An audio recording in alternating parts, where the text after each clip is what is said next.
உங்களுக்கும் பிரதமருக்கும் இருக்கக்கூடிய முடிவு. நம்முடைய பிரதமர் மோடி அவர்கள் நம்முடைய பிரதமர், அந்த கௌரவம் இருக்கும். ஆனா பாரதிய ஜனதா கட்சியிலிருந்து ஒரு விஷயத்தை நம்ம டிஸ்அக்ரி பண்றோம்னா கம்பீரமாக ஸ்ட்ரெயிட்டா நம்ம டிஸ்அக்ரி பண்ணுவோம்.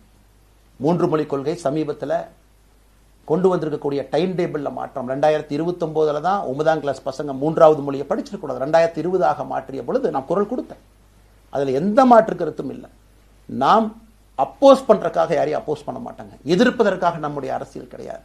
எப்படி திமுகவை பார்க்கின்றோமோ, எப்படி அதிமுகவை பார்க்கின்றோமோ, எப்படி டிவிகேவை பார்க்கிறோமோ, எப்படி அண்ணன் சீமான் அவர்களை பார்க்கிறோமோ, எப்படி அண்ணன் அன்புமணி அவர்களை பார்க்கிறோமோ, எப்படி இங்க இருக்கக்கூடிய எல்லா தலைவர்கள், அண்ணன் ஜி.கே. வாசன் அவர்கள், ஏசி சண்முகம் அவர்கள், பாரிவேந்தர் அவர்கள், ஜான் பாண்டியன் அவர்கள், எல்லா கிருஷ்ணசாமி ஐயா அவர்கள், ஐயா வைகோ அவர்கள், அம்மா பிரேமலதா அவர்கள், எல்லா தமிழகத்தில் இருக்கக்கூடிய எல்லா அரசியல் கட்சியினுடைய தலைவர்கள் எப்படி பார்க்கிறோமோ அப்படித்தான் நான் பாரதிய ஜனதா கட்சியை பார்ப்பேன். அதற்காக நம்ம போய் ஒரு வன்மமோ எதுவும் கிடையாது.